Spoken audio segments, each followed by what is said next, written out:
day everyone. I am the reporter for number 13 and 14. Please the question. Scientific experiment marine biology in Batangas.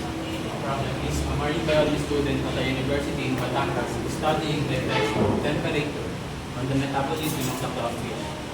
On Piron Cellaris, the research protocol specifies that the water temperature must be maintained at 299 Kelvin. The aquarium staging thermometer, however, is in Celsius. What temperature in degrees Celsius should the student maintain? Given the water temperature must be 299 Kelvin, we need to find the equivalent in degrees Celsius.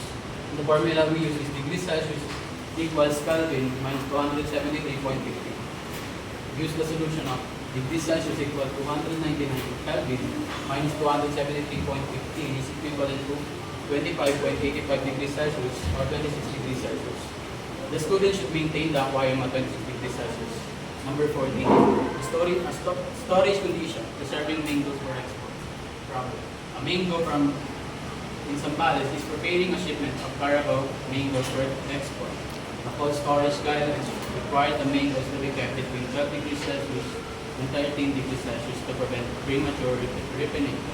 The storage facilities thermostat is an older model from the US that only displays in Fahrenheit. What is the acceptable temperature range in degrees Fahrenheit?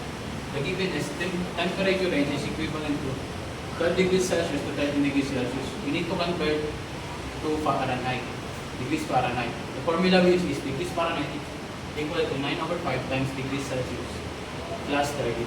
For 12 degrees Celsius equals degrees Fahrenheit.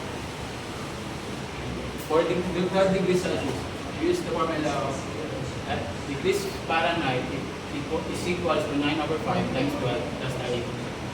Degrees Fahrenheit equals 20. The 9/5 times 12 is 21.6. Then plus 32 is equivalent to 53.6 degrees Fahrenheit.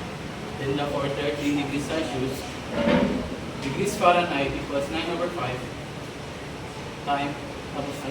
We need to plus first inside the parentheses 13 plus 30.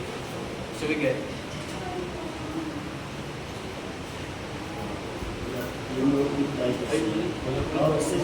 It's okay. we need the times. Ito muna pala. 9/5 times 30. So we get 23.4. Then we need to plus the 30 is equal to 55.4 degrees Fahrenheit. The answer is 53.6 degrees Fahrenheit to 55.4 degrees Fahrenheit.